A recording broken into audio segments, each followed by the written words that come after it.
نحمدہ ونسلم ونصلی علی رسولہ الکریم اما بعد فاعوذ باللہ من الشیطان الرجیم بسم اللہ الرحمن الرحیم ورفع بعضهم درجات صدق اللہ مولانا العظیم ببرکت ان اللہ وملائکتہ یصلون علی النبی یا ایہا الذین آمنوا صلوا علیہ وسلموا تسلیما اللہم صلی علی سیدنا و مولانا محمد وعلی آل و اصحاب سیدنا و مولانا محمد معدن الجود والکرم و آلہ و اصحابہ وبارک وسلم صلاۃ و سلام علیک یا سیدی یا رسول اللہ وعلی آلک و اصحابک یا حبیب اللہ صلی اللہ علیہ وسلم۔ انتہائی مختصر حمد و صلات کے بعد اللہ تبارک و تعالیٰ کا بے پناہ شکر اور احسان، انتہائی کرم اور انعام کہ اس نے ہم گناہ گاروں کو یہ سعادت و توفیق عطا فرمائی کہ اس کی مقدس کتاب کا مبارک درس سننے اور سنانے کی نیت سے یہاں جمع ہے۔ ہزاروں درود اس نبی مکرم فخر دو عالم نور مجسم صلی اللہ تعالیٰ علیہ وسلم کی ذات والا صفات پر کہ جن کی محبت ہمارے ایمان کی جان، جن کی غلامی ہمارے سروں کا تاج اور جن کی اطاعت دنیا اور آخرت میں کامیابی اور کامرانی کا باعث ہے۔ ہزاروں سلام ان کے ازواجین مطہرات، اہل بیت اطہار، صحابہ کرام، خلفائے راشدین رضوان اللہ تعالی علیہم اجمعین پر۔ حصول برکت کے لیے قرآن کریم سے آیت مقدسہ کا ایک حصہ تلاوت کرنے کا شرف حاصل کیا۔ اس سے پہلے کہ تلاوت کردہ آیہ قرآنیہ کے تحت گفتگو عرض کی جائے، اللہ تعالیٰ سے دعا ہے کہ وہ اپنے پیارے حبیب لبیب نبی کریم رؤوف الرحیم علیہ افضل الصلاۃ و تسلیم کے صدقہ و طفیل مجھ گناہ گار کو حق کہنے کی توفیق عطا فرمائے۔ اللہ کریم ہم تمامی اہل ایمان کو حق سن کر حق کو قبول کرنے اور اس پر عمل کرنے کی توفیق عطا فرمائے۔ جیسا کہ آپ حضرات کے علم میں ہے کہ ہماری آج کی گفتگو کا عنوان غزوہ بدر شریف کے موقع پر حضور سید عالم صلی اللہ تعالی علیہ وسلم سے ظاہر ہونے والے معجزات پر گفتگو ہے۔ اس ضمن میں قرآن کریم کی جو آیت مبارکہ میں نے تلاوت کی، اس میں اللہ تبارک و تعالی نے ارشاد فرمایا تیسرے پارے کی ابتدا کہ تلک الرسل فضلنا بعضهم علی بعض منہم۔ اللہ کریم ارشاد فرماتا ہے یہ ہمارے رسول ہیں اور ان میں سے بعض کو بعض پر فضیلت ہے۔ من کلم اللہ، کوئی وہ ہے جس سے اللہ نے کلام فرمایا۔ ورفع بعضهم درجات، اور کسی کو یہ شان عطا فرمائی کہ اسے باقی سب پر درجوں فضیلت عطا کی۔ اس آیت مبارکہ میں اللہ تبارک و تعالیٰ نے اس بات کا اعلان فرمایا ہے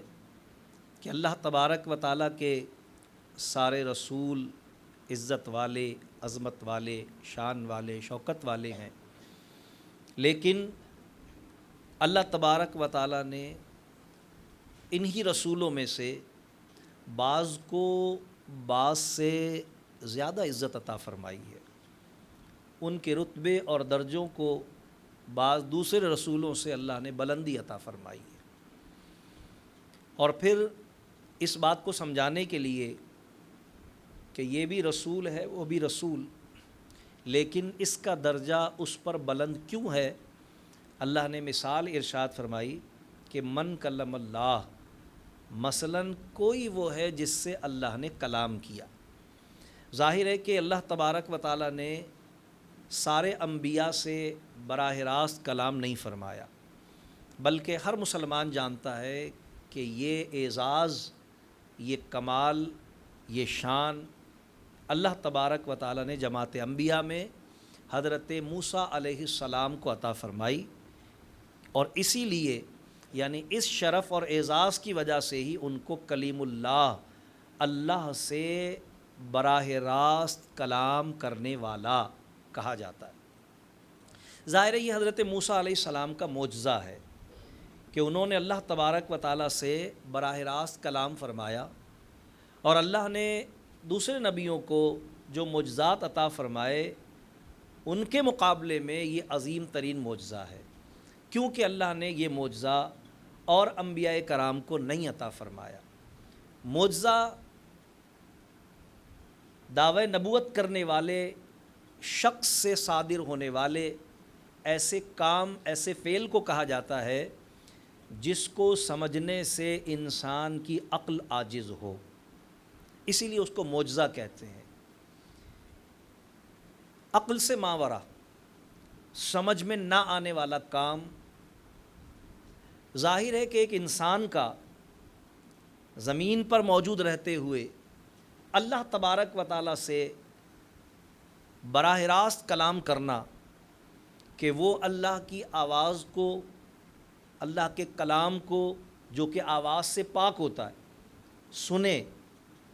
اور پھر اللہ تبارک و تعالیٰ کی بارگاہ میں وہ کلام کرے براہ راست بغیر کسی وسیلے کے،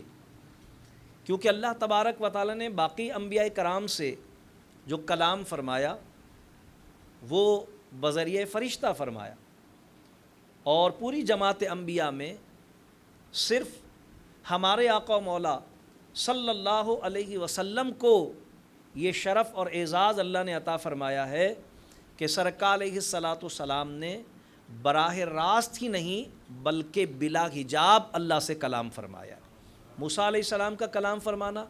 براہ راست تو ہے مگر بلا حجاب نہیں ہے۔ تو اللہ تبارک و تعالیٰ نے شان کو ظاہر کرنے کے لیے کہ کس طرح ایک رسول رتبے اور درجے میں دوسرے سے بلند ہوتا ہے، معجزے کا ذکر فرمایا جو کہ حضرت موسیٰ علیہ السلام کو اللہ نے عطا فرمایا، کہ من کلم اللہ، مثلا کوئی وہ ہے جس سے اللہ نے کلام فرمایا۔ اور پھر اللہ تبارک و تعالیٰ نے حضور صلی اللہ علیہ وسلم کی شان کو بیان کیا، سرکار کی عزت و عظمت کو بیان کیا، اور سرکار کی رفعت کو بیان کیا، اور فرمایا وَرَفَعَ بَعْضَهُمْ دَرَجَاتٍ۔ اور کوئی وہ ہے حضور علیہ السلام کے لیے اللہ نے فرمایا جسے باقی سب پر درج و فضیلت عطا فرمائی، یعنی باقی سارے رسولوں کو جو معجزات عطا فرمائے ان سب سے بڑھ کر اور ان سب سے برتر معجزات ہم نے ان کو عطا فرمائے۔ حضور علیہ السلام کے لیے اللہ نے یہ بات ارشاد فرمائی۔ یہی وجہ ہے کہ اہل ایمان اس بات پر متفق ہیں، اللہ نے جتنے انبیاء کرام کو جو جو معجزات عطا فرمائے، تمام انبیاء کرام میں سب سے عظیم اور سب سے کثیر معجزات اللہ تعالیٰ نے حضور صلی اللہ علیہ وسلم کو عطا فرمائے۔ لہٰذا سرکار علیہ الصلاۃ والسلام کی ذات والا صفات سے سینکڑوں نہیں بلکہ ہزاروں معجزات کا صدور ہوا، یعنی سرکار علیہ السلام کی حیات ظاہری میں ہمیں ایسے بے شمار واقعات نظر آتے ہیں جو انسانی عقل سے ماورا ہیں، جس کو معجزہ کہا جاتا ہے۔ معجزہ نبی کی نبوت پر دلالت کرتا ہے، نبی کی نبوت کا ثبوت ہوتا ہے، دلیل ہوتا ہے کہ وہ اللہ کا نبی ہے، کیونکہ معجزہ در حقیقت اللہ کی قدرت کا نبی کے ہاتھوں اظہار ہوتا ہے۔ قدرت تو وہ اللہ ہی کی ہوتی ہے، لیکن اس کا اظہار اللہ تعالیٰ اپنے نبی کے ذریعے فرماتا ہے تاکہ یہ ثابت ہو جائے کہ یہ اللہ کا بھیجا ہوا نبی اور اللہ کا بھیجا ہوا رسول ہے۔ ان معنی میں اللہ تعالیٰ نے حضور علیہ الصلاۃ والسلام کو بے شمار معجزات عطا فرمائے۔ لہٰذا غزوہ بدر شریف کے تناظر میں جب ہم حضور علیہ الصلاۃ والسلام سے ظاہر ہونے والے معجزات کی طرف نظر کرتے ہیں اور اس حوالے سے کتب حدیث کا اور تفاسیر قرآنیہ کا مطالعہ کرتے ہیں تو سرکار علیہ الصلاۃ والسلام کے 17 معجزات غزوہ بدر شریف کے حوالے سے ہمارے سامنے آتے ہیں. ان میں سے 5 جو بڑے ہی مستند حوالوں کے ساتھ تفاسیر میں اور بالخصوص بخاری اور مسلم کے کتاب المغازی میں بیان کیے گئے ہیں. ہم آج کی نشست میں مختصر انشاءاللہ ان کا تذکرہ کریں گے. سب سے پہلا معجزہ جو غزوہ بدر شریف میں رسول اللہ صلی اللہ تعالی علیہ وسلم کے دست مبارکہ سے سرکار علیہ الصلاۃ والسلام کے وجود مقدسہ سے ظاہر ہوا، جس کو سرکار علیہ الصلاۃ والسلام نے غزوہ بدر سے ایک دن پہلے جماعت صحابہ کے سامنے ظاہر فرمایا، وہ یہ تھا. بخاری اور مسلم میں متفقہ طور پر یہ احادیث کتاب المغازی میں موجود ہیں، اور کثیر جماعت صحابہ اس معجزے کی روایت فرمانے والی ہے، اس کو بیان کرنے والی ہے کہ حضور سید عالم صلی اللہ علیہ وسلم نے غزوہ بدر شریف سے ایک دن پہلے یعنی دوسرے دن جنگ کا باقاعدہ آغاز ہونا تھا. سرکار علیہ الصلاۃ والسلام اپنے خیمے سے اس سائبان سے جو سرکار علیہ السلام کے لیے لگایا گیا تھا باہر تشریف لائے. سرکار علیہ السلام نے صحابہ کرام کو اللہ کی جانب سے ملنے والی وحی کے نتیجے میں کامیابی کی خوشخبری پہلے سے عطا فرما دی. اللہ تبارک و تعالیٰ نے اس غزوے میں، اس جنگ میں ہماری امداد و نصرت اور جماعت اہل ایمان کی کامیابی کا وعدہ فرما لیا. اور پھر صحابہ کرام فرماتے ہیں کہ سرکار علیہ الصلاۃ والسلام نے اپنے دست مبارکہ میں ایک تنکا لیا، ایک خشک شاخ کا ٹکڑا ہاتھ میں لیا، اور سرکار علیہ الصلاۃ والسلام میدان بدر میں تشریف لائے، اور زمین پر مختلف مقامات پر سرکار نے اس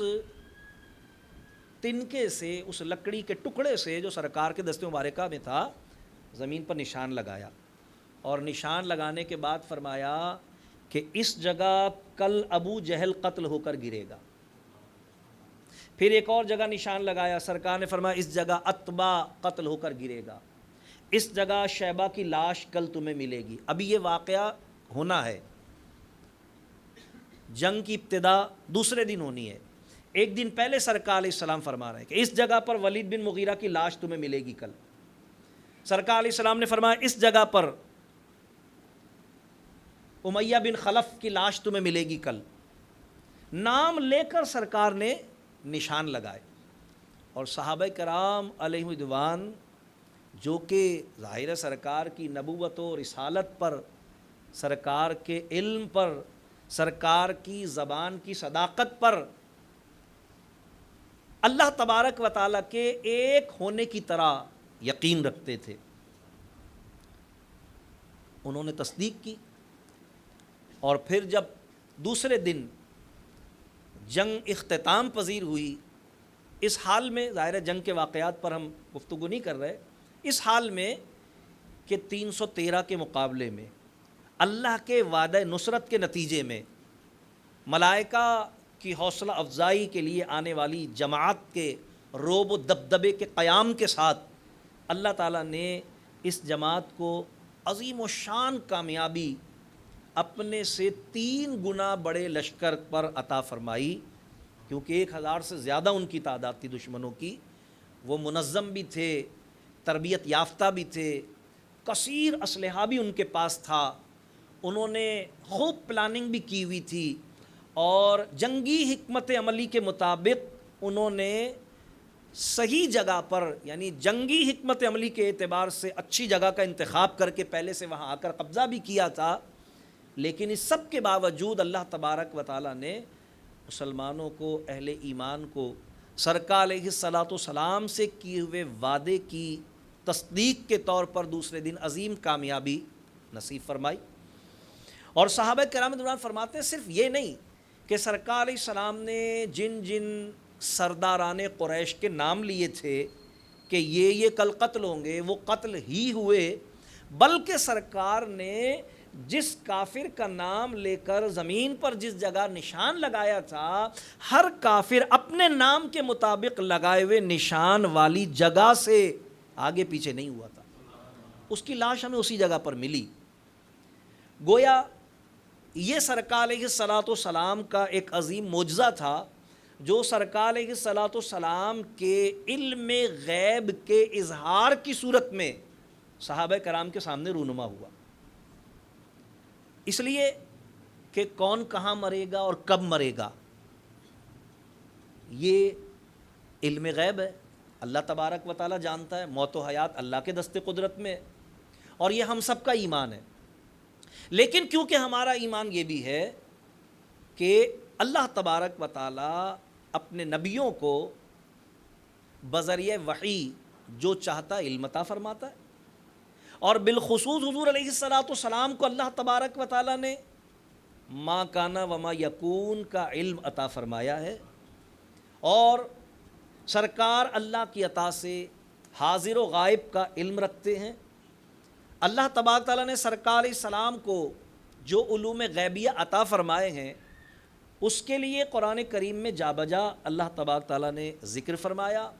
اللہ تعالیٰ نے قرآن کریم میں ایک مقام پر فرمایا ذالک من انباء الغیب نوحیہ الیک، اے محبوب یہ غیب کی خبریں ہیں جو ہم آپ کی طرف وحی کرتے ہیں۔ ایک اور مقام پر فرمایا تلک من انباء الغیب نوحیہا الیک، اے محبوب یہ غیب کی خبریں ہیں جو ہم آپ کی طرف وحی کر رہے ہیں۔ گویا اللہ تبارک و تعالیٰ بذریعہ وحی اپنے پیارے حبیب علیہ الصلاۃ والسلام کو غیب کی خبروں پر آگاہی عطا فرماتا رہا، اور پھر قرآن کریم جو اللہ نے سرکار پر نازل فرمایا تو قرآن کریم کے متعلق اللہ تعالیٰ فرماتا ہے کہ تبیانا لکل شیء، اس میں کائنات کی ہر شے کا بیان موجود ہے۔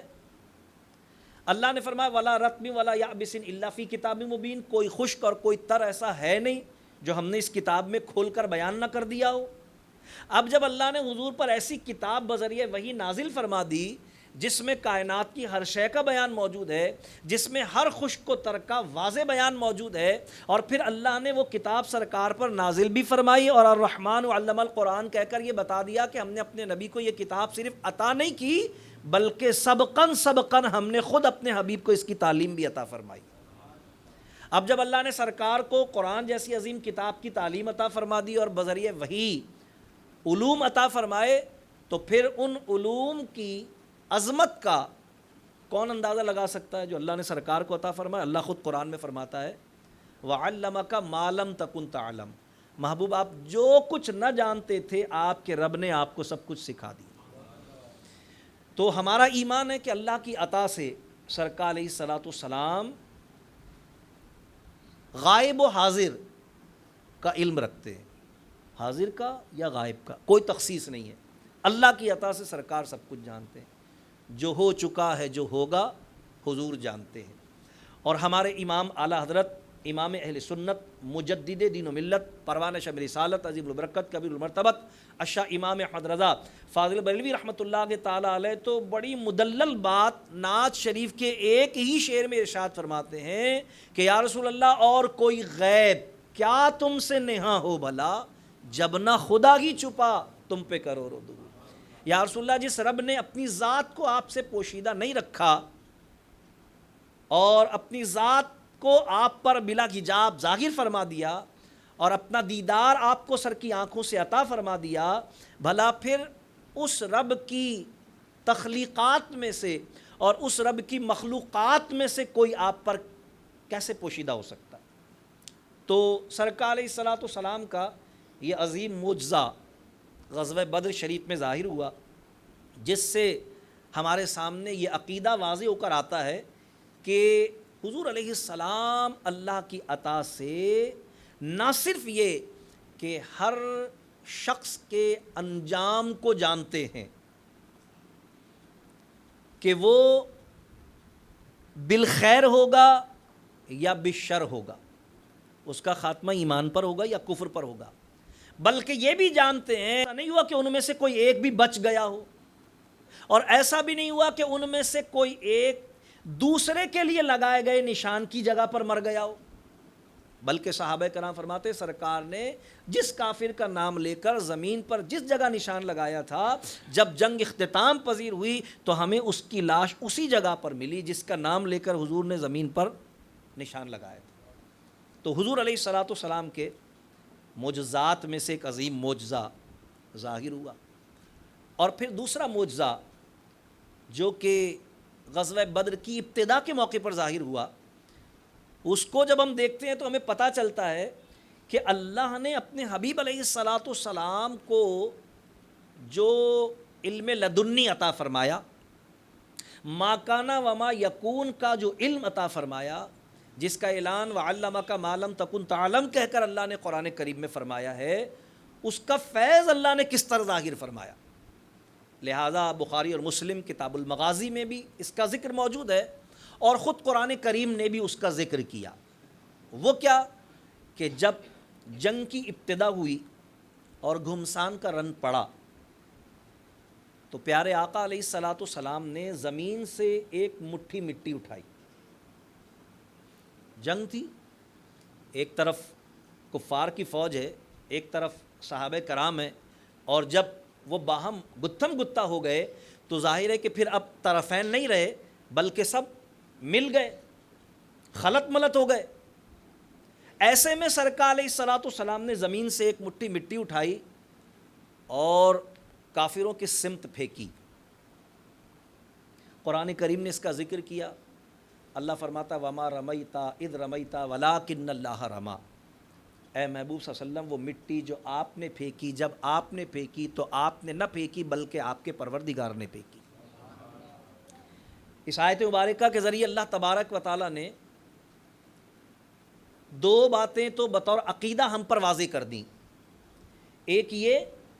کہ اللہ تبارک و تعالیٰ نے حضور صلی اللہ علیہ وسلم کے فعل کو اپنا فعل فرمایا، کیونکہ سب کی آنکھوں کے سامنے حضور صلی اللہ علیہ وسلم نے زمین سے مٹی اٹھائی اور کافروں کی طرف پھینکی۔ خود اللہ بھی فرما رہا ہے کہ جب آپ نے پھینکی، وما رمیتا اذ رمیتا، یہ اذ رمیتا کا ترجمہ ہے جب آپ نے پھینکی۔ تو گویا اللہ تبارک و تعالی فرما رہا ہے کہ آپ نے ہی پھینکی ہے، لیکن پھر اللہ تعالیٰ فرماتا ہے ولیکن اللہ رما، مگر وہ تو اللہ تبارک و تعالیٰ نے پھینکی۔ تو گویا اللہ نے سرکار کے فعل کو اپنا فعل فرمایا، تو جس ہاتھ سے یہ فعل صادر ہوا وہ ہاتھ اس آیت کے تناظر میں اللہ کا ہاتھ ہو گیا، کیونکہ اللہ تبارک تعالیٰ نے دوسرے مقام پر سرکار کے ہاتھ کے لیے فرمایا بھی ہے ید اللہ فوق ایدیہم، جہاں بیت رضوان کا ذکر ہے قرآن کریم میں کہ ان کے ہاتھوں پر اللہ کا ہاتھ ہے، حالانکہ صحابہ تو حضور کے ہاتھ پر بیعت کر رہے تھے۔ تو اس آیت مبارکہ کے ذریعے اللہ نے سرکار کی عظیم ترین نعت بیان فرمائی، اور اہل ایمان کے لیے سرکار کی عزت و عظمت کے مقام اور وقار کو ظاہر فرمایا کہ کیا رتبہ میں نے اپنے حبیب کو اپنی بارگاہ سے عطا فرمایا ہے، کیسی شان والا وہ رسول ہے جس کا تم کلمہ پڑھتے ہو، کتنی عظمتیں تمہارے رب نے اس کو عطا فرمائی ہیں جس کی غلامی کا اللہ نے تمہیں شرف اور اعزاز عطا فرمایا۔ اور دوسری بات جو صحابہ کرام علیہم رضوان نے بیان کی، جو اس کے نتیجے میں سرکار کا معجزہ سامنے آیا، وہ کیا تھا؟ صحابہ کرام فرماتے ہیں جب حضور علیہ الصلوۃ والسلام نے یہ مٹھی کفار کی طرف، لوگوں کی طرف جو کہ گھمسان کا رن تھا، ان کی طرف پھینکی، تو ہونا تو یہ چاہیے تھا نا بھائی کہ جب آپس میں گتھم گتہ ہے تو سب کی آنکھوں میں جاتی وہ مٹی، لیکن صحابہ کرام فرماتے ہیں جب سرکار علیہ السلام نے اپنے دست مبارکہ سے مٹی اٹھائی اور پھینکی تو سرکار کے دست مبارکہ سے لگ کر اور سرکار کے دست مبارکہ سے پھینکے جانے کے نتیجے میں، یعنی یہ معجزہ مٹی کا تو نہیں تھا، ظاہر ہے یہ معجزہ تو سرکار کے دست مبارکہ کا تھا، مٹی کا تو معجزہ نہیں تھا۔ جیسے میں نے آپ کو پچھلی کسی گفتگو میں عرض کیا تھا کہ بھئی وہ جو عصا سے مختلف معجزات ظاہر ہوئے تو وہ معجزات عصا کے نہیں تھے، وہ معجزات تو موسیٰ علیہ السلام کے تھے، کیونکہ وہی عصا اگر کسی اور کے ہاتھ میں ہوتا یا کوئی اور اسے اپنے ہاتھ میں لیتا تو اس سے وہ کام نہیں لے سکتا تھا جو حضرت موسیٰ علیہ السلام کے ہاتھ میں اس نے کیا، کہ سمندر پر مارا تو راستہ پیدا ہو گیا اس میں، اس لیے کہ یہ موسیٰ علیہ السلام کا معجزہ تھا، نہ کہ اس عصا کا معجزہ تھا۔ نبوت اور معجزہ تو اللہ نے موسیٰ علیہ السلام کو عطا فرمایا تھا۔ تو یہاں بھی یہی معاملہ ہے کہ جب حضور علیہ الصلاۃ والسلام نے وہ مٹی کفار کی طرف، لوگوں کی طرف، مجمع کی طرف پھینکی تو سرکار کے دست مبارکہ کا یہ معجزہ ظاہر ہوا۔ کیا؟ صحابہ کرام فرماتے ہیں کوئی ایک کافر بھی ایسا نہیں تھا جس کی آنکھ میں وہ مٹی نہ گئی ہو۔ اب جب مٹی پھینکی ہے تو مثال کے طور پر ہوا کا بھی تو کوئی رخ ہوگا۔ عقل یہ کہتی ہے کہ کم از کم ایسا تو ہونا چاہیے تھا کہ جو کفار ہوا کے مخالف رخ پر کھڑے ہوئے تھے ان کی آنکھوں میں نہ جاتی، اور جو ہوا کے رخ پر تھے ان کی آنکھ میں چلی جاتی۔ مثلا ہوا اس رخ پر چل رہی تھی، حضور نے مٹی پھینکی تو جو ادھر تھے ان کی آنکھ میں چلی جاتی، لیکن ادھر والوں کی نہیں جانی چاہیے تھی۔ لیکن کیونکہ سرکار کی نیت یہ تھی، سرکار کا ارادہ یہ تھا، اور سرکار کے ارادے سے اللہ تبارک و تعالیٰ کے حکم سے سرکار کا معجزہ ظاہر ہونا تھا۔ سرکار کا ارادہ کیا تھا کہ کافر اس سے اذیت پائیں اور مسلمانوں کو ان کی آنکھوں میں مٹی جانے کے سبب سے ان پر غلبہ پانے میں آسانی میسر آئے، سہولت میسر آئے۔ تو صحابہ کرام فرماتے ہیں کوئی ایک کافر بھی ایسا نہیں تھا جس کی آنکھ میں وہ مٹی نہ گئی ہو۔ چلیے ٹھیک ہے، سب کی آنکھ میں چلی گئی، جو ہوا کی معاون سمت پر تھے ان کے بھی، اور جو مخالف سمت پر تھے ان کے بھی۔ لیکن سوال یہ ہے کہ جب خلط ملط تھے تو کچھ مسلمانوں کی آنکھوں میں بھی تو چلی جاتی وہ مٹی، کچھ مسلمانوں کی آنکھوں میں بھی چلی جاتی، چلے مخالف سمت والوں کی نہیں جاتی، معاون سمت والوں کے چلی جاتی۔ صحابہ کرام فرماتے ہیں معجزہ یہی تو ظاہر ہوا کہ کوئی ایک کافر ایسا نہیں تھا جس کی آنکھ میں مٹی نہ گئی ہو، اور کوئی ایک مسلمان ایسا نہیں تھا جس کی آنکھ میں اس کا ایک ذرہ بھی گیا ہو۔ سوال یہ پیدا ہوتا ہے کہ مٹی کے ان ذروں کو، خاک کے ان ریزوں کو مومن اور کافر کی پہچان کس نے پڑھائی؟ یہ علم ان کو کس نے سکھایا؟ یہ شناخت ان کو کس نے بتائی کہ یہ مومن ہے اور یہ کافر ہے؟ ماننا پڑے گا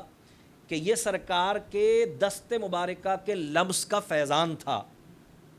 اور سرکار علیہ الصلاۃ والسلام کے علم نبوت کی خیرات تھی جو اللہ نے سرکار کے دست مبارکہ کے لمس کی برکت سے ان ذروں کو نصیب فرما دی۔ تو جو خاک کے ذرے سرکار کے دست مبارکہ سے نسبت پا کر مومن اور کافر کا فرق کر لیتے ہیں، لوگ کہتے ہیں معاذ اللہ قیامت کے دن حضور پہچانیں گے نہیں، اللہ بتائے گا انہوں نے آپ کے بعد کیا کیا آپ کو نہیں پتا۔ حدیث سناتے ہیں لوگ کہ جی حضور علیہ السلام نے بیان کیا، دیکھو حدیث میں حضور فرماتے ہیں کہ بھئی قیامت کے دن کچھ لوگ میرے حوض پر آئیں گے اور میں انہیں پانی پلانے لگوں گا تو حضرت جبرائیل مجھے پانی پلانے سے روک دیں گے اور بتائیں گے، کہیں گے کہ یا رسول اللہ صلی اللہ علیہ وسلم آپ کو نہیں پتا کہ انہوں نے آپ کے بعد کیا کیا؟ انہوں نے کہا بھئی دیکھیں حضور علیہ الصلاۃ والسلام تو نہیں پہچانیں گے، حضور تو سمجھیں گے کہ یہ مومن ہے، حضور تو پانی پلانے کے لیے تیار ہوں گے، لیکن جبرائیل ان کو بتائیں گے۔ اچھا بھائی یہ بات ہے؟ ہاں بھائی یہ بات ہے۔ کہا اللہ کے بندے حضور صلی اللہ تعالیٰ علیہ وسلم نے یہ حدیث تمہیں بتائی کس نے؟ یہ بات تمہیں بتائی کس نے؟ کہنے لگا حضور نے۔ حضور نے ہی بتایا کہ لوگ آئیں گے اور جبرائیل یہ کہیں گے کہ آپ کو نہیں پتا کہ ان کے بعد انہوں نے کیا کیا، اور حضور کو ہی نہیں پتا کہ وہ لوگ آئے ہیں، اور وہ واقعہ جب وہاں ہوگا تو حضور کو نہیں پتا ہوگا۔ یعنی دنیا میں وہ واقعہ ہونے سے ہزاروں لاکھوں سال پہلے خود حضور ہی بیان کر رہے ہیں کہ یہ واقعہ ہوگا،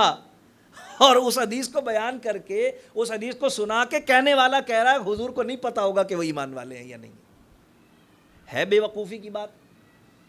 علماء کرام فرماتے ہیں ان کی عقلوں پر ایسے پردے پڑے ہوئے ہیں کہ جس نبی کی حدیثیں پڑھ کر یہ خود علامہ بنتے ہیں، اس نبی کے علم پر اسی نبی کی حدیثیں پڑھ کر اعتراض نکالتے ہیں۔ یہ ہے ہلاکت۔ یہ ہے بربادی عقیدے کی، یہ ہے تباہی نظریے کی۔ صحابہ کرام فرماتے ہیں کہ کوئی ایک کافر ایسا نہیں تھا جس کی آنکھ میں مٹی کا ذرہ نہ گیا ہو، اور کوئی ایک مومن ایسا نہیں تھا جس کی آنکھ میں اس کا خاک کا ایک بھی ذرہ گیا ہو۔ تو یہ ان خاک کے ذروں کو مومن اور کافر کی پہچان کہاں سے ملی؟ ظاہر ہے کہ دست مبارکہ کا فیض تھا، سرکار کا معجزہ تھا نا۔ تو جب سرکار کے دست مبارکہ کے فیضان کی یہ برکت ہے کہ خاک کے ذرے کو بھی مومن اور کافر کی شناخت ہوتی ہے، تو پھر سوچیے خود حضور علیہ الصلوۃ والسلام کے علم کا کیا عالم ہوگا۔ حضور کی عظمت علمی کو کون جان سکتا ہے؟ اور اگر کوئی کہے کہ یہ حضور علیہ الصلوۃ والسلام کے لمس کی برکت تھی، یہ حضور کے ہاتھ میں تھا، حضور نے پھینکا، تو اس سے آپ حضور کے علم کا فیض، تو میں عرض کروں گا حضور کے دست مبارکہ کے سے فیض پانا تو بہت بڑی بات ہے۔ صرف سرکار توجہ فرما دیتے ہیں نا تو علوم کے خزینے عطا فرما دیتے ہیں، صرف توجہ فرما دیں۔ بھائی وہ حدیث بخاری اور مسلم کی آپ نے کتنی بار سنی ہے علماء سے کہ ابو جہل نے حضور کے ہاتھ، حضور علیہ السلام کی بارگاہ میں حاضر ہو کر اپنے ہاتھ میں کنکریاں چن کے رکھیں اور بطور امتحان، بطور آزمائش حضور سے کہا کہ بھئی آپ بتائیں میرے ہاتھ میں کیا۔ ظاہر ہے اس نے تاثر یہ دیا کہ کوئی بہت قیمتی چیز ہے، ظاہر ہے سوچنے والا یہ سوچ بھی نہیں سکتا کہ یہیں سے کنکریاں اٹھائی ہیں میں نے، یہ اس کا خیال تھا۔ سرکار علیہ الصلوۃ والسلام سے جب اس نے پوچھا، آپ سب کے علم میں بہت دفعہ آپ نے حدیث مبارکہ سنی ہے، تو سرکار نے یہ نہیں فرمایا تیرے ہاتھ میں کنکریاں ہیں، بلکہ سرکار نے فرمایا میں بتاؤں کہ تیرے ہاتھ میں کیا ہے، یا جو تیرے ہاتھ میں ہے وہ بتائے کہ میں کیا ہوں۔ اب یہ بات حضور نے کیوں کہی؟ حضور نے یہ بات اس لیے کہی کہ میں تو اللہ کا نبی ہوں، میں تو جانتا ہی ہوں تیرے ہاتھ میں کیا ہے، لیکن میرے نبی ہونے کی دلیل میں تجھ پر یہ قائم کر رہا ہوں کہ تجھ جیسا بد عقل ابو جہل کہلانے ہی کا حقدار ہے کہ تو یہ سمجھتا ہے کہ میں نہیں جانتا کہ تیرے ہاتھ میں کیا ہے، مجھے تو یہ بھی پتا ہے کہ جو تیرے ہاتھ میں ہے وہ یہ جانتا ہے کہ میں کیا ہوں۔ مجھے تو یہ بھی معلوم ہے کہ اس کو پتا ہے کہ میں اللہ کا رسول ہوں۔ اس نے کہا بھئی ایسا ہو تو بہت اچھی بات ہے۔ حضور نے فرمایا پھر ہاتھ کھول دے۔ اب ظاہر ہے یہ تو بات رہی نہیں تھی نا کہ جو میرے ہاتھ میں ہے آپ بتائیں کیا ہے، وہ تو بات ہی ختم ہو گئی تھی۔ اب تو حضور نے دوسری بات کر دی تھی کہ جو تیرے ہاتھ میں وہ بتائے گا میں کیا ہوں۔ تو اس لیے اب مٹھی کھولنے میں کوئی مذائقہ نہیں تھا، اس نے مٹھی کھولی۔ آپ سب نے سنا ہے، 100 مرتبہ علماء سے آپ سنا کہ جیسے ہی اس نے مٹھی کھولی تو اس کے ہاتھ میں کنکریوں نے کلمہ شہادت پڑھا۔ سب کو پتہ، بخاری مسلم میں حدیث ہے۔ اب سوچنے کی بات یہ ہے کہ یہ ان کنکریوں کو کلمہ پڑھنا کس نے سکھایا؟ کون سی زبان سے ان کنکریوں نے کلمہ پڑھا؟ ان کو کلمہ پڑھنا کس نے سکھایا؟ کوئی نہیں جان سکتا،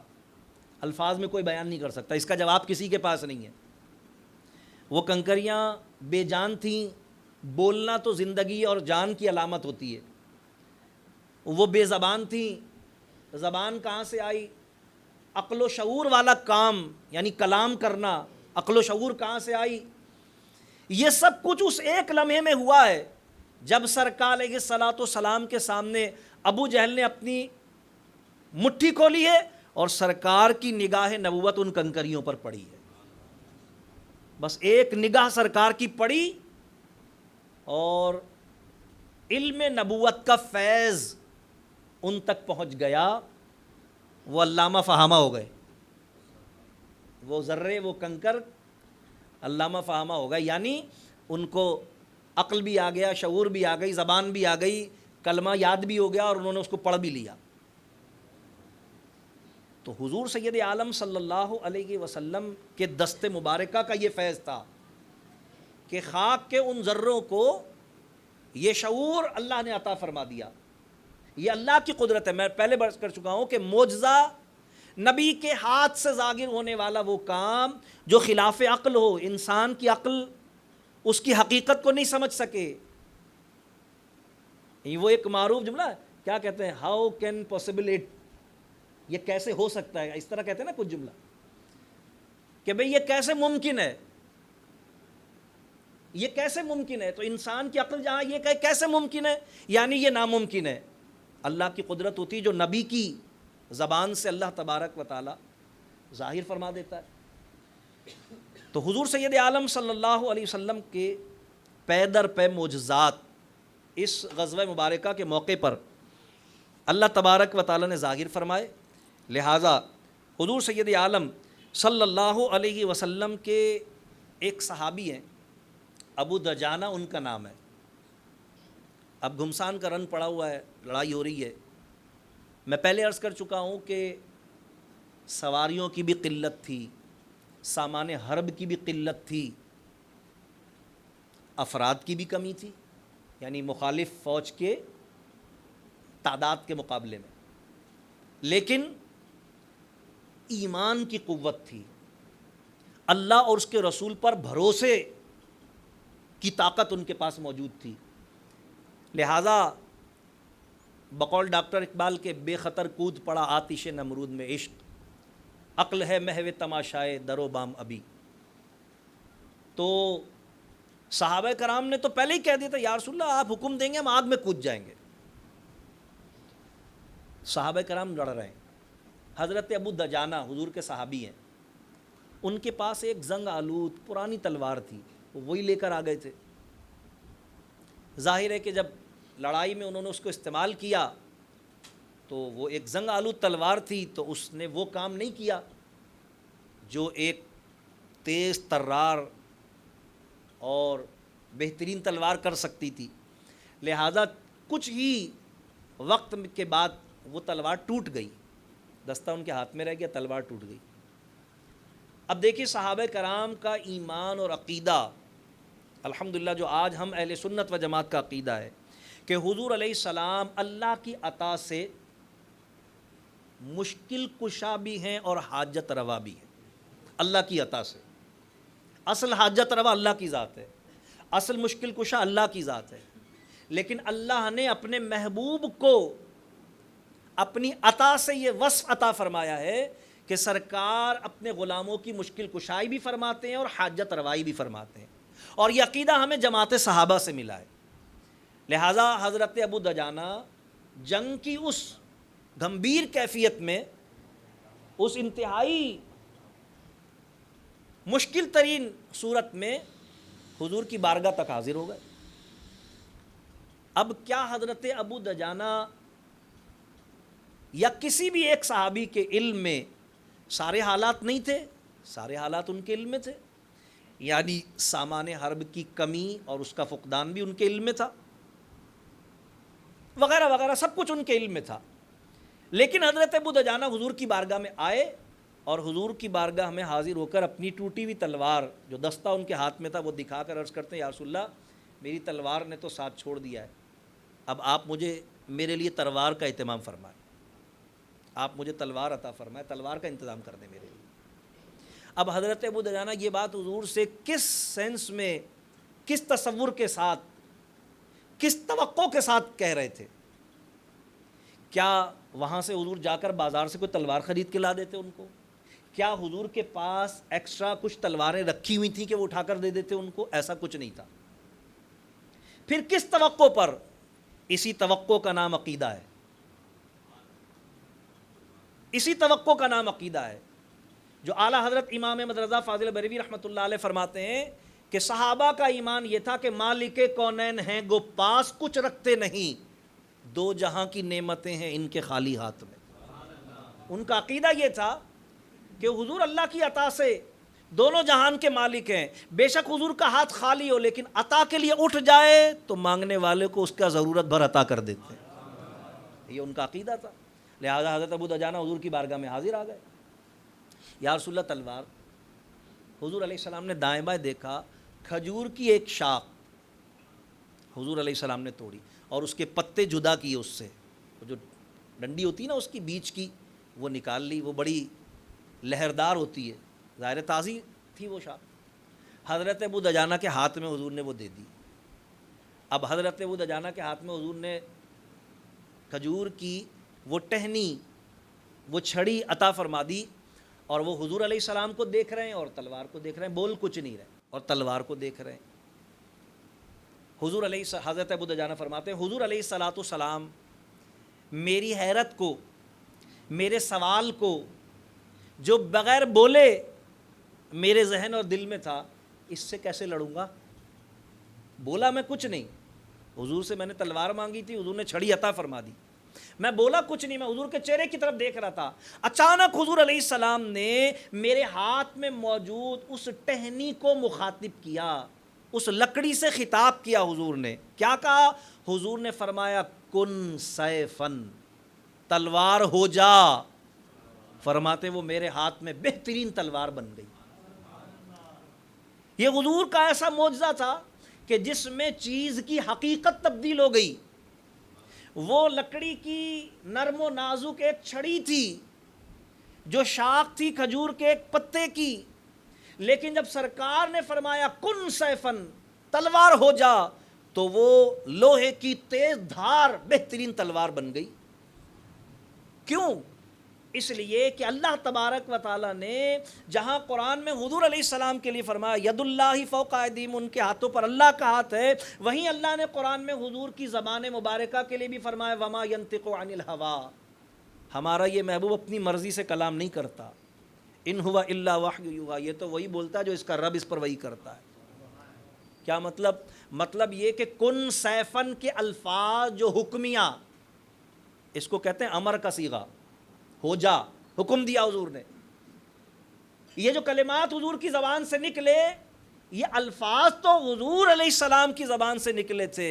لیکن حضور کے الفاظ کی صورت میں یہ اللہ کا کلام تھا۔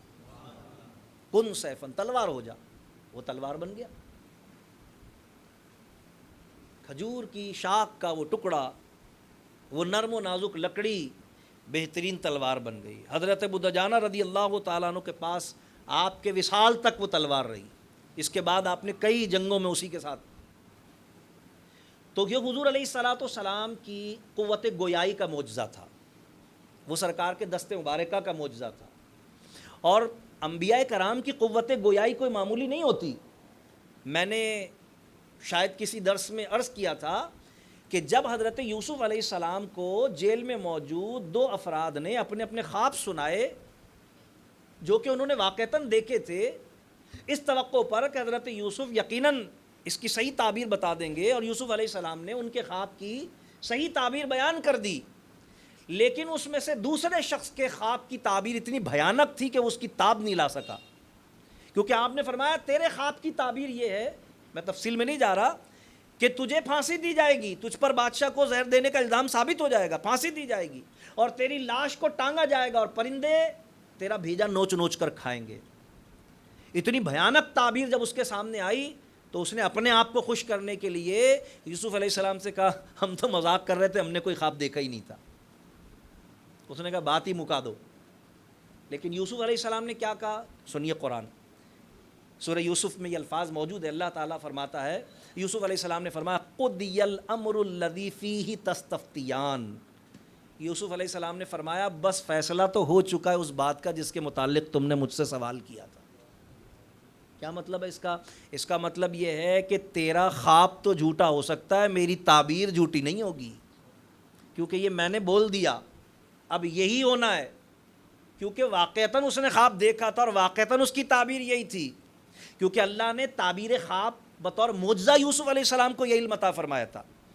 لہذا قرآن کے الفاظ کیا بتا رہے ہیں؟ قضی الامر الذی فیہ تستفتیان، یوسف علیہ السلام نے فرمایا کہ بس فیصلہ ہو چکا اس چیز کا جس کے متعلق تم نے مجھ سے سوال کیا تھا،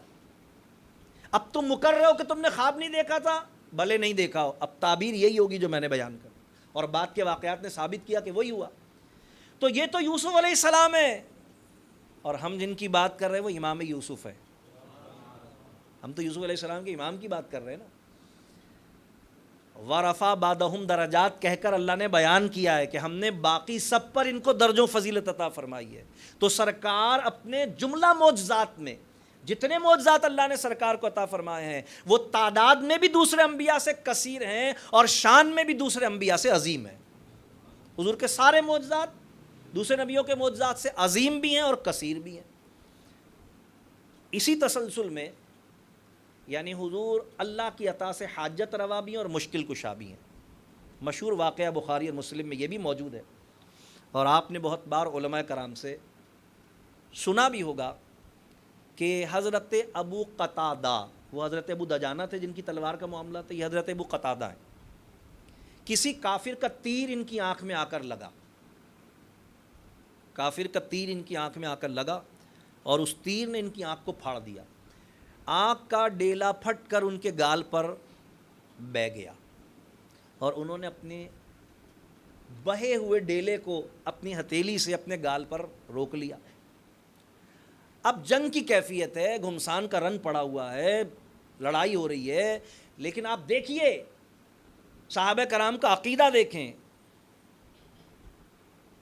حضرت ابو قتادہ رضی اللہ عنہ سیدھے حضور کی بارگاہ میں حاضر ہو گئے اور حضور کی بارگاہ میں عرض کرتے ہیں یا رسول اللہ تیر لگا ہے، میری آنکھ کا ڈیلا پھٹ کر بہہ گیا ہے۔ اب بتائیے، کامن سینس کی بات تھی کہ بھئی حضور فرماتے ہیں اب میں کیا کر سکتا ہوں، بھئی اب تو جنگ ہو رہی ہے، ٹھیک ہے زیادہ سے کہ بھئی تم بیٹھ جاؤ۔ ایک بات ہے، یہاں پر کوئی آئی اسپیشلسٹ نہیں بیٹھا ہوا ہے، یہاں علاج معالجے کا کوئی انتظام نہیں ہے، یہاں کوئی ہسپتال نہیں ہے، ابھی سرے دست کچھ بھی نہیں کیا جا سکتا، ایسا نہیں کہا حضور علیہ السلام نے۔ جس توقع کے ساتھ حضرت ابو قتادہ حضور کی بارگاہ میں آئے تھے، سرکار علیہ السلام اللہ کے محبوب ہونے کے اعتبار سے ان کے ایمان کی معراج ان کو عطا فرماتے ہوئے ان کی اس توقع پر پورا پورا اترے۔ یا رسول اللہ میری آنکھ کا ڈیلا پھٹ کر بہہ گیا ہے۔ حضور علیہ السلام نے فرمایا آؤ میرے قریب آ جاؤ۔ سرکار علیہ السلام نے ان کے ہاتھ پر وہ ڈیلا موجود تھا، سرکار علیہ السلام نے اپنا لعاب دہن ڈالا، سرکار نے اسی پھوٹے ہوئے ڈیلے پر اس کا جو مایا تھا ہاتھ میں، اس میں سرکار نے اپنا لعاب دہن ڈالا اور ان کے اسی ہاتھ کو لے کر ان کی آنکھ کے اس گڑھے میں جس میں سے وہ ڈیلا پھوٹ کر بہا تھا واپس رکھ دیا۔ بس سرکار کے لعاب دہن کا یہ معجزہ ہوا کہ حضرت ابو قتادہ فرماتے ہیں سرکار علیہ السلام نے میرا ہاتھ میری آنکھ کے اس بہے ہوئے ڈیلے کے ساتھ اپنا لعاب دہن ڈال کر میری آنکھ کے سوراخ میں واپس رکھ دیا، میری آنکھ بالکل درست ہو گئی، بالکل صحیح ہو گئی۔ صرف صحیح نہیں ہوئی بلکہ حضرت ابو قتادہ فرماتے ہیں کہ پھر میری اس آنکھ کی روشنائی، اس کا نور دوسری آنکھ سے زیادہ تھا، صرف زیادہ نہیں تھا، فرماتے میری اس آنکھ میں سرکار کا معجزہ مرتے دم تک قائم رہا۔ کس طرح قائم رہا؟ فرماتے ہیں میں رات کی تاریکی میں بھی اس آنکھ سے دن کی روشنی کی طرح دیکھتا تھا۔ تو جس نبی کے لعاب دہن کا یہ معجزہ ہے، اس نبی کو جب لوگ اپنے جیسا بشر کہتے ہیں تو بتائیے ان کی عقل پر ہنسی نہیں آئے تو اور کیا آئے؟ کہتے ہیں ہمارے جیسے ہی تو بشر تھے، ان میں ہم میں کیا فرق ہے؟ ہمارا تھوکا ہوا کہیں پر ہونا، لوگ خالی اس تھوک کو دیکھ کر گھن کریں گے، بھائی پہلے اس کو صاف کرو یار پھر بیٹھیں گے، ہے یہ بات یا نہیں ہے؟ خود ہمارا اپنا تھوکا ہوا پڑاؤ ہمیں خود گھن آئے گی۔ قربان جائیے سرکار علیہ السلام کے وَيُزَكِّيهِمْ کا مصداق ہونے کے کہ سرکار علیہ السلام کا وجود مبارکہ اس تقدس کو اپنے اندر لیے ہوئے ہے، پاکیزگی کا ایسا پیکر ہے سرکار علیہ السلام کہ سرکار تو سرکار ہیں، سرکار کے وجود مقدسہ سے ظاہر ہونے والے جن کو عرف میں ہم فضلات کہتے ہیں، ان کو بھی اللہ تبارک نے لوگوں کے لیے شفا اور رحمت کا ذریعہ بنایا ہے۔ ضروری تھا کہ ایسا ہو، اس لیے کہ سرکار کو اللہ نے رحمت العالمین فرمایا ہے۔ جب حضور کا وجود عالمین کے لیے رحمت ہے تو حضور کے وجود سے وابستہ ہر چیز، ہر صاحب ایمان بلکہ مخلوق میں سے ہر فرد و شخص کے لیے رحمت ہی ہے۔ لہذا پسینے مبارکہ کے معجزات بھی ہمارے سامنے ہیں، آنسو مقدسہ کے معجزات بھی ہمارے سامنے ہیں، خون مبارکہ کے معجزات بھی ہمارے سامنے ہیں، لعاب دہن کے معجزات بھی ہمارے سامنے ہیں۔ غزوہ بدر کے حوالے سے جس معجزے کا تعلق ہے وہ حضرت ابو قتادہ کی آنکھ کا معجزہ کہ سرکار کی بارگاہ میں حاضر ہوئے، سرکار نے اپنا لعاب دہن رکھا اور پھر اس کو حضرت ابو قتادہ کی آنکھ کے ڈیلے جہاں سے وہ پھوٹ کے بہا تھا اس میں واپس رکھ دیا، سرکار نے شفا یاب ہو گئے، صحت مند ہو گئے۔ جب غزوہ مبارکہ اختتام پذیر ہوا، پانچواں معجزہ عرض کر رہا ہوں میں، وقت بھی اختتام کے قریب ہے، 17 معجزات ہیں، لیکن میں نے وہ 5 بڑے معجزات منتخب کیے جن کو بخاری اور مسلم نے متفقہ طور پر بیان کیا، اور تقریباً تمام مفسرین نے سورہ انفال کی تفسیر میں ان معجزات کا ذکر کیا، تقریباً سب نے، اس لیے میں نے ان کا ذکر کیا تاکہ اعتراض کی گنجائش کم سے کم رہے۔ صحیح ترین احادیث میں ان معجزات کا ذکر موجود ہے۔ جب غزوہ مبارکہ اختتام پذیر ہوا اور کفار کے 70 بڑے سردار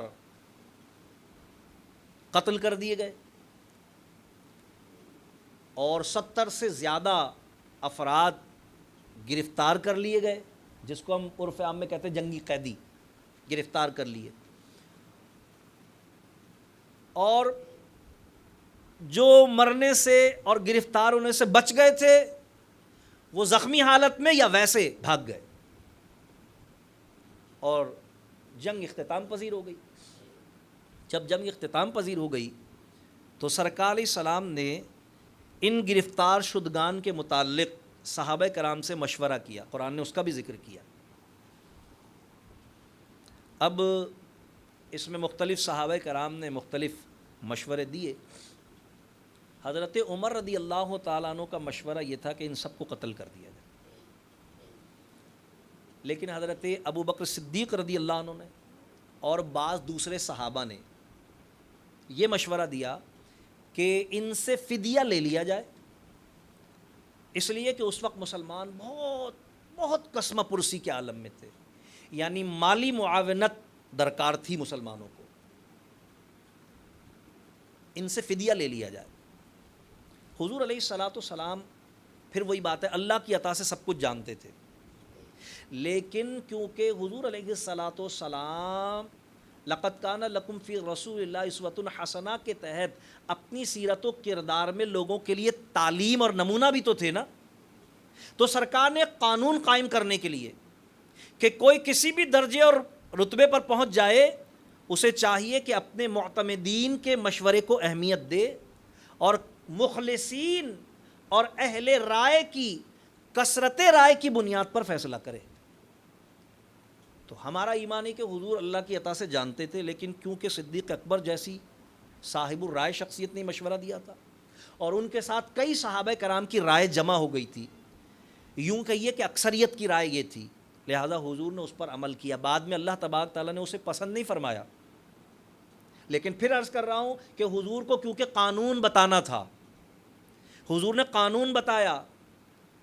کہ کوئی پیر صاحب بن جائے، کوئی شیخ الحدیث بن جائے، کوئی حکمران بن جائے تو خود کو عقل کل نہ سمجھے، بلکہ جو اہل علم ہیں، جو معتمدین ہیں، جو مخلصین ہیں، ان کے مشورے کو بھی اہمیت دے، اور ان میں اگر اکثریت کسی ایک مشورے پر متفق ہوتی ہے تو اللہ پر توکل کر کے اس مشورے پر عمل بھی کرے۔ یہ قانون بنایا حضور نے، بتایا، تو حضور علیہ الصلاۃ والسلام نے اس پر عمل کیا۔ اب جب باری آئی فدیہ لینے کی تو حضور علیہ السلام کے چچا حضرت عباس رضی اللہ عنہ جو ابھی تک ایمان نہیں لائے تھے، وہ بھی مجبوراً، کیونکہ اگر آپ یہ ظاہر کر دیتے کفار قریش پر کہ ہم تمہارے، کیونکہ سب آ گئے تھے سوائے مکہ مکرمہ میں عورتوں، بچوں، ضعیفوں اور بیماروں کے کوئی نہیں چھوڑا تھا، انہوں سب کو لے آئے تھے وہ، اور ظاہر سی بات ہے انہوں نے طے کر لیا تھا کہ اگر کوئی نہیں جائے گا تو اس کو یہیں پہ ختم کر دیں گے ہم، سب متفق تھے، جانا ہی جانا ہے، ظاہر یہ بھی آئے تھے، دل میں تو اسلام کی طرف رغبت تھی، جیسا کہ بعد میں انہوں نے ظاہر بھی کیا، حضور کی نبوت اور رسالت کی صداقت کا شعور قلب میں موجود تھا، لیکن آئے ان کے ساتھ تھے اور گرفتار بھی کر لیے گئے۔ جب گرفتار کر لیے گئے تو ان سے فدیہ طلب کیا گیا، سب سے فدیہ طلب کیا گیا، تو حضرت عباس رضی اللہ تعالیٰ عنہ جب اپنے گھر سے آئے تھے تو کیونکہ ظاہر ہے بڑی جنگ تھی تو پتہ نہیں تھا بھئی کیا ہوگا انجام، تو آپ نے اپنی بیوی کو کچھ مخصوص سونا بتایا کہ بھئی یہ سونا ہے اور یہ میں اپنے گھر کا ایک کونا کہ یہ میں یہاں چھپا کر جا رہا ہوں، اگر میں خیریت سے لوٹ آیا تو ٹھیک ہے، اگر خدا نہ خواستہ ایسا ہوا کہ بھئی میں قتل کر دیا گیا، کچھ ہو گیا، تو بھئی یہ تمہارے کام آئے گا، یہ تمہاری ضرورت کے لیے کام ہے، یہ میں نے یہاں پر پوشیدہ کر دیا۔ آپ تشریف لے گئے تھے جب فدیے کا وقت آیا، ظاہر اس وقت ان کے پاس کوئی مال تو نہیں تھا موجود، تو حضور علیہ الصلاۃ والسلام صحابہ کرام نے ان سے کہا کہ بھئی لائیے اپنے فدیے کے لیے رقم دیجئے۔ تو حضرت عباس رضی اللہ عنہ نے فرمایا بھئی میرے پاس تو کچھ ہے ہی نہیں جو میں دوں۔ یعنی یہ ان کے کلمات اس بات کی غمازی کر رہے تھے جیسے میری ملکیت میں بھی کچھ نہیں ہے، لیکن مانا کیا تھا بھئی میرے پاس کچھ نہیں ہے، میرے پاس تو کچھ ہے ہی نہیں جو میں دوں۔ تو 3 مرتبہ انہوں نے یہ کلمات حضور سے دہرایا، بھئی میرے پلے ہے ہی کچھ نہیں جو میں دوں۔ تو سرکار مسکرائے اور سرکار نے فرمایا کہ چچا عباس، وہ جو آپ اپنے گھر کے فلاں کمرے کے فلاں کونے میں اتنا سونا چھپا کر آئے ہیں، وہ کس دن کام آئے گا؟ تو حضرت عباس رضی اللہ تعالیٰ عنہ نے عرض کی کہ آپ کو اس کے بارے میں کس نے بتایا؟ کیونکہ میں نے اپنی بیوی کو بتا کر وہ چھپایا تھا، میرے گھر کے باقی افراد بھی اس کے بارے میں کچھ نہیں جانتے تھے، باہر کا کوئی آدمی تو بہت دور کی بات ہے کہ جان لیتا، تو میں نے اپنے گھر کے بھی اندر والے کمرے میں بالکل کونے میں بڑی پوشیدگی کے ساتھ، تو آپ کو کیسے پتہ چل گیا؟ آپ کو کس نے بتایا؟ تو حضور علیہ السلام نے مسکرا کر فرمایا اس رب نے جسے مجھے اپنا رسول بنا کر بھیجا، مجھے اس نے بتایا۔ تو حضرت عباس رضی اللہ تعالیٰ عنہ فرماتے ہیں میں گواہی دیتا ہوں آپ اللہ کے رسول ہیں، ایمان لے آئے۔ اور پھر ارشاد فرمایا کہ میں تو پہلے ہی جانتا تھا کہ آپ اللہ کے رسول ہیں، کیوں؟ اس لیے کہ مجھے یاد ہے کہ جب آپ بچے تھے، چھوٹے تھے، یہ چچا تھے نا رشتے میں، جب آپ بچے تھے اور چھوٹے تھے اور آپ جھولے میں لیٹے ہوئے ہوا کرتے تھے اور آپ کے جھولے کو حرکت دی جاتی تھی، ہلایا جاتا تھا، تو آپ چاند کی طرف دیکھ کر اپنی انگلی اٹھا دیتے تھے، اور میں دیکھتا تھا کہ جب آپ جھولے میں آپ کے ہاتھ کی انگلی حرکت کرتی تھی تو آسمان پر چاند بھی حرکت کرتا تھا۔ میں تو اس وقت سے جانتا تھا کہ آپ اللہ کے رسول ہیں۔ اب ایمان لا چکے تھے، اب بیان کر رہے ہیں۔ حضور علیہ السلام نے فرمایا کہ آپ نے یہ دیکھا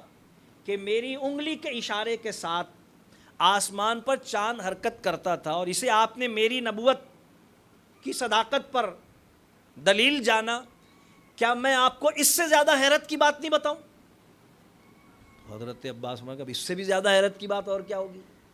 تو حضور علیہ السلام نے فرمایا آپ نے تو صرف یہ دیکھا کہ میں جھولے میں لیٹا ہوتا تھا، میری انگلی آسمان کی طرف اٹھی ہوتی تھی اور میری انگلی کے ساتھ آسمان پر چاند حرکت کرتا تھا، لیکن میں آپ کو بتاتا ہوں کہ جب چاند عرش الہی کے نیچے سجدہ ریز ہوتا تھا تو میں اپنے جھولے میں لیٹا ہوا اس کی تسبیح کو بھی سنا کرتا تھا۔ یعنی آپ نے میری نگاہوں کا اختیار تو دیکھا کہ میں یہاں کھڑے ہو کر مکے میں آپ کے گھر چھپے ہوئے سونے کو دیکھ رہا ہوں، آپ نے میرے ہاتھوں کا اختیار تو دیکھا کہ میں جھولے میں لیٹ کر آسمان پر چاند کو حرکت میری انگلی پہ اشارے پر کر رہا ہے، لیکن میں آپ کو بتاتا ہوں کہ میں جس رب کے کلام سے مخلوق کو فیضیاب کرنے آیا ہوں، اس رب نے مجھے ایسی قوت سماعت عطا فرمائی ہے کہ جب میں اپنے جھولے میں لیٹا ہوتا تھا اور چاند عرش الہی کے نیچے سجدہ کرتا تھا تو میں اس کی تسبیح کو بھی اپنے جھولے میں لیٹ کر سنتا تھا۔ تو جب میں وہاں جھولے میں لیٹ کر اپنے بچپن کے عالم میں چاند کی تسبیح کو سنا کرتا تھا، آج میرا رب مجھ پر وحی کرے گا تو میں اس کے کلام کو نہیں سنوں گا؟ اور کیا آج میں اس کا کلام اس کے بندوں تک پہنچانے کے لیے اس کے احکامات کی بجاوری نہیں کروں گا؟ پھر میں غلط بیانی کیسے کر سکتا ہوں؟ تو حضرت عباس رضی اللہ تعالیٰ عنہ کے ایمان لانے کا سبب یہ واقعہ بنا۔ غزوہ بدر کے اختتام پر ختم ہو چکی تھی جنگ، اور جنگی قیدیوں کا یعنی ان کا فیصلہ ہو رہا تھا، اور اس میں طے یہ ہوا کہ بھئی فدیہ دے کر چھوڑ دیا جائے گا۔ حضرت عباس رضی اللہ عنہ کو سرکار نے فرمایا کہ وہ جو گھر کا اتنا سونا چھپا ہوا کس دن کام آئے گا؟ تو فرمایا کہ آپ کو کیسے پتہ چلا؟ سرکار نے فرمایا اس نے بتایا جس نے مجھے اپنا رسول بنا کر بھیجا۔ تب حضرت عباس نے بتایا کہ میں تو بچپن سے ہی جانتا تھا یہ بات، کیونکہ میں بچپن میں دیکھتا تھا کہ آپ جھولے میں ہوتے تھے اور انگلی کے اشارے سے آسمان پر چاند حرکت کرتا تھا۔ اعلیٰ حضرت امام اہل سنت امام احمد رضا فاضل بریلوی رحمۃ اللہ علیہ فرماتے ہیں کھیلتے تھے چاند سے بچپن میں آقا اس لیے کہ یہ سراپا نور تھے اور وہ خط مہد میں کیا ہی چلتا تھا، اشاروں پر کھلونا نور کا، حضور علیہ السلام کی انگلی کے اشارے پر۔ یہ معجزات ہیں حضور علیہ الصلوۃ والسلام کے، معجزہ نبی کی نبوت پر دلالت کرتا ہے۔ اللہ نے باقی نبیوں کو کوئی نہ کوئی معجزہ عطا فرمایا، لیکن سرکار کو ورفع بعدہم درجات کہہ کر سارے نبیوں پر درجوں فضیلت عطا فرمائی، جس کا معنی اور مفہوم علماء نے یہ کیا کہ اللہ نے سارے نبیوں کو معجزات دے کر بھیجا، سرکار کو اللہ نے معجزہ بنا کر بھیجا۔ سرکار اس دنیا میں معجزہ بن کر تشریف لائے۔ اللہ تبارک و تعالیٰ کی بارگاہ میں دعا ہے، اللہ تبارک و تعالیٰ ہمیں اپنے سرکار کا امتی اور غلام ہونے کی قدر نصیب فرمائے، اللہ ہمیں اپنے ایمان اور اسلام کی قدر عطا فرمائے، اور سرکار علیہ الصلوۃ والسلام کی کامل اطاعت و پیروی، سرکار علیہ الصلوۃ والسلام کی سچی محبت و تعظیم کے ساتھ اپنی عمل زندگی میں کرنے کی توفیق رفیق عطا فرمائے۔ وآخر دعوانا ان الحمد للہ رب العالمین۔